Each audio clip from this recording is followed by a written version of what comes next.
there's one joint we've got to work on, it's your hip. And for triathletes and runners and cyclists, a lot of athletes overlook their mobility in their hip. When we talk about mobility, it's that free movement that we'd like to attain where we have bone on bone. We've got a big ball and socket joint here, and it can start freezing up because most of our motion is in the sagittal plane as we're moving forward. So as we free it up, we increase that range of motion. A lot of you are going to override some of the injuries that you have, particularly in your low back. A lot of times the lumbar spine takes up a lot of the tension. It flexes or extends, and it shouldn't. We really want the movement in our thoracic spine, the middle part. And so I see a lot of runners and also cyclists that are kind of locked into this position where they have forward flexion like this, and then their neck is hyperextended like that. They're on the bike in this position. And then quite often I'll see them in a rounded position where they have a posterior tilt because they don't have the mobility in their hips as well. So we can get an anterior tilt here on the bike. We see this on the run where people are bent over. Guys my age, they're quite often running with their nose down on the ground. If I can open up this hip just a little bit and increase that range of motion just a slight bit, all of a sudden that free-flowing motion and the niggling injuries that you're potentially inclined to have or what you've seen over the years are going to be negated. Also, swimmers will find if they increase that hip flexibility, and I've had people in the Ironman race get out of the swim and they say, I can't believe how tight my hip flexors are. Once our hip flexors are tight and our hip mobility is lacking, all of a sudden that fascia and the connective tissue that comes all the way up to your serratus and your lats is negated. So if I'm in kind of this position again while I'm swimming, you can get out of the water and say, well, I didn't really do much with my legs, but I feel shot before I get on the bike. So let's go over the 3 key mobility exercises for your hip.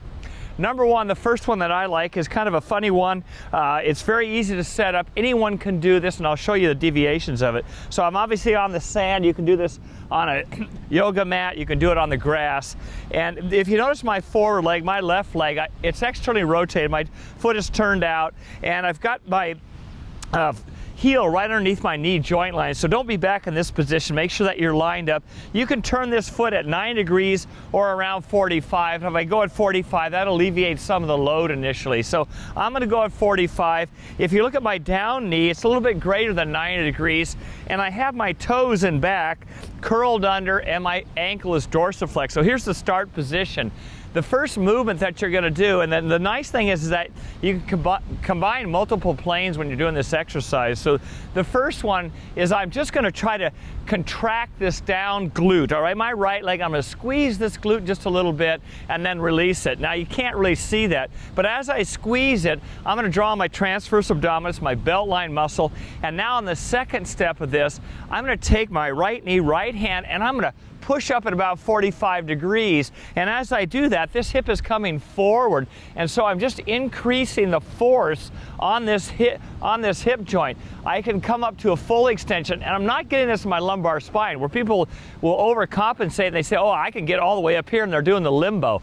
Don't do the limbo. So I'm pushing up, and then as I'm coming across in a big arc, so I can go all the way across to my knee and then come up in a big arc. I'm going to swing it around, and from behind, which you cannot see, but I'm going to show you, I'm going to overlay my hands, and this is really key. I'm going to overlay my hands and put them behind me, and as I do this, I'm going to lightly extend my arms, and I don't want you to force this because we get an anterior glide, and we arch our back doing that. So don't interlace your fingers, just overlay them, and now squeeze that glute, push that hip forward, and you're really going to feel this. And I can also just rock my arms. I know this looks kind of funny. I can rock from side to side.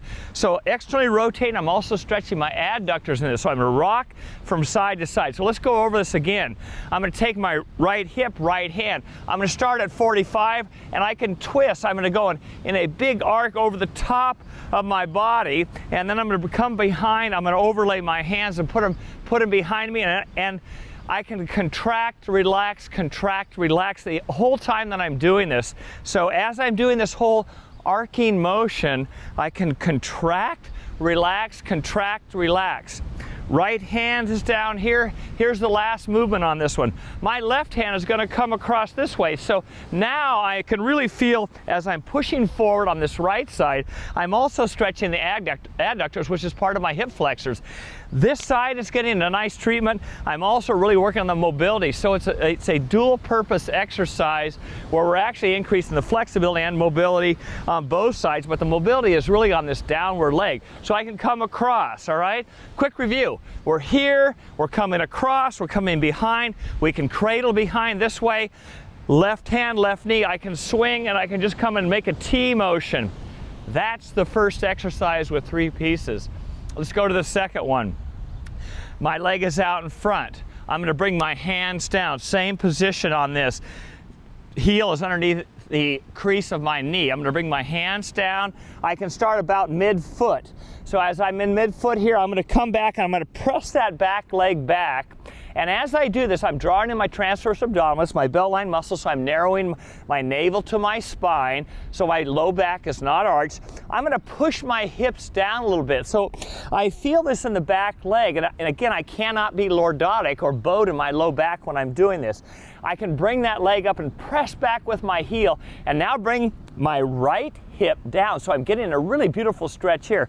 But take a look at this left one. Right now, I'm beginning to supinate my foot and I'm externally rotating that knee, and I can take my inside hand, my left hand, and I can push outward on that knee. So now I get great external rotation at the hip. And there's a magic mobility exercise. Again, dual purpose, both sides, external rotation of my left hip right now, and I can pull it in, internally rotate a little bit, and push it back out. And then the last phase of this is you can take that inside hand, and I want you to reach up a little bit, push this right hip down while you're doing it, draw your belly in, and I can look up at the sky, and then I can extend forward like that, like I'm doing a freestyle stroke on the front end. And this is magic in my hip. You don't see that I'm a little bit discomfort right now, but I'm getting a pretty good pull on this. So again, the steps on this, I put both hands down. Initially, as I come down, I'm going to think about my back leg. I'm going to extend it back, dorsiflex my ankle, drive my heel back, tighten my transverse abdominis, squeeze this right glute, and then I can externally and internally rotate this knee. Bring my hand up in the air, rotate my hips. I get a little bit of thoracic spine rotation when I'm doing this, and then extend straight out over the head. So I'm in shoulder flexion right now as I'm reaching out, and I can kind of reach across at the end as I'm going across to my right hand and externally rotating this knee.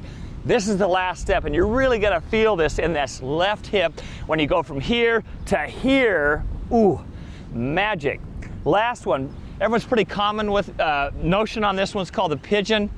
You see it a lot in yoga classes. I'm going to pull off my hokas right now. You do this without a shoe, and I'll tell you why in just a sec.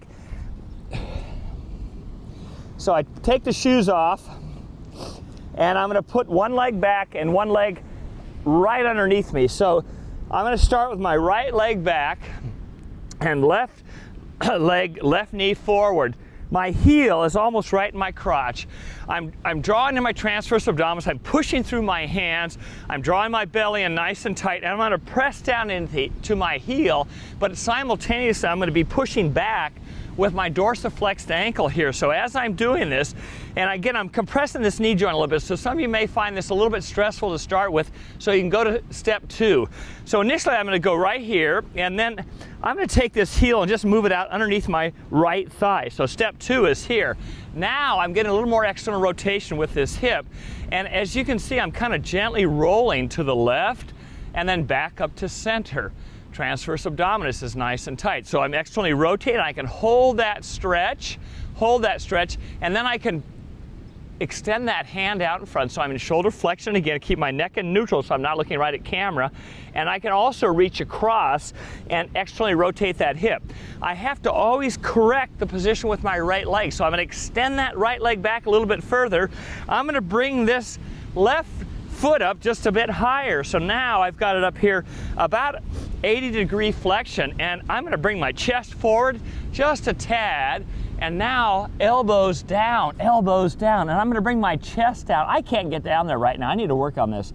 If I push down on this, I feel a huge gigantic stretch on that hip on that left side. It's magic. I'm correcting my right leg. I can extend it and squeeze that right glute, and I can press down with my chest as I'm doing this. And if I can just gently roll to the outside. Now, if you can see this, I'm touching the glute on this left side. I'll move my hand away, and you can come back up and come down and tap, and then back up. So this pigeon move is a beautiful, beautiful exercise. You keep having to lengthen the front end of your torso so that you're not rounded like this. So come out a little bit further with your elbows, extend that right leg back, internally and externally rotate that knee a little bit, and you're gonna feel tremendous movement in that hip. So how do you do these? Do them in succession.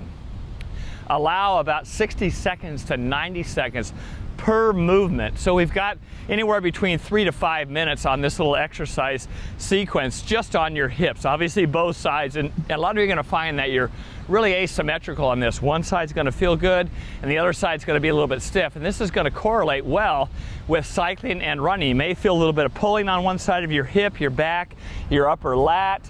And when if you're a triathlete and you get off the bike and you start running, how many have felt stiff in your hips and your low back and even in your upper traps? It could be because your hips are so darn tight. So I'm Dave Scott. I hope that helps. Practice these. We garner a little bit of hip mobility, and it's going to be magic for your performance.